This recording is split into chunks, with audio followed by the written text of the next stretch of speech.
Eto na nga ba mangyayari sa San Miguel at makukuha na nila ang free agent na si Tyrus Hill. Ang San Miguel ay gustong makakuha ng isang power forward. Hindi naman sikreto yan para sa mga sumusubaybay dito sa San Miguel na gusto talaga nila makakuha ng isang power forward na magagamit dahil yan talaga ang kulang dito sa kanilang lineup. Kung sakasakali, bagay na bagay dyan itong si Tyrus Hill talaga. Dahil yung height nito at yung kanyang build, yung athleticism, pwedeng-pwede yan dito sa SMB. Alam din natin na hindi lang ito masyadong nabibigyan ng playing time pero ito'y mahusay na player. Kaya nga nababagay ito dito sa San Miguel. Kapag ito'y nakuha ng San Miguel, pwede na siya maging backup power forward kasama ni Rodney Brondial. At itong si Motaw Tuma at Junmar ang sa sentro. Kaya nga parang isa yan dito sa mga rotation na nakikita natin na pwedeng maging isa doon sa mga magagamit ngayon nitong lineup ng San Miguel Beer. Ang maganda kasi dito kay Tyrus Hill dahil ito'y unrestricted free agent, pwede ito na makuha ng San Miguel ng walang kapalit. Ang kinakailangan lamang, mas lakihan nila ang offer kaysa doon sa ibibigay ng Blackwater Bossing kasi may rights to salary pa rin ang Blackwater dito.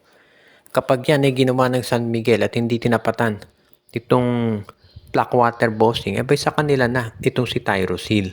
At yan naman talaga ang hinahanap ngayon ng SMB. Kaya sa tingin ko, pwede talaga na makuha nila itong si Tyrus Hill at maganda na ang magkalalabasan ng kanilang lineup. Kaya nga, good news yan sa San Miguel kung sakasakali na itong si Tyrus Hill ay sa kanila mapunta.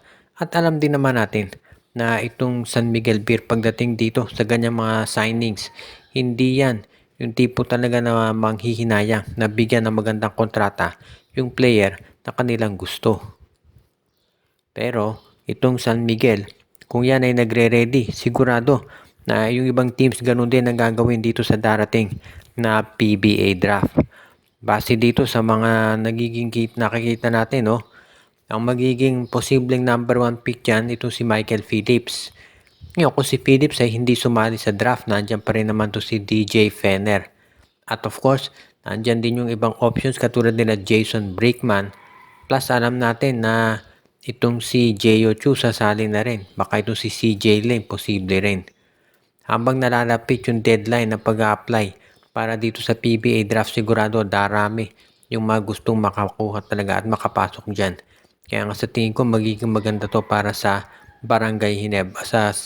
Hindi na sa Barangay Ginebra kundi maski na sa iba't iba pang mga PBA teams. Kaya nga, kung sakasakali na si CJ Lane ay sumali dito sa draft, sa tingin ko magiging isa siya dun sa mga magandang options dito na bibigyan ng sabihin nating chance na maging number 1 draft pick. Siyempre sa height nito na 6'10", sigurado na marami ang magkakagusto dito at gugustuhin na siya yung makuha nila pagdating dito sa draft. Ngayon, if ever na matuloy nga yan, makikita talaga natin na isa na ito dito sa mga magiging magandang options para dito sa Phoenix, for example, na nangangailangan ng center o kaya Terra Firma o Blackwater. Pero wag na rin tayong magulat kung ito nga ay matuloy talaga. Dahil isa naman dito sa mga masasabi nating teams na mahilig kumuha ng mga magagaling na centers talaga ay itong SMB at Ginebra. Kaya nga if ever mapunta sa Terra Firma or Blackwater yan, asahan natin na susubukan ng SMB o kaya ng TNT na makuha at mabawi yan.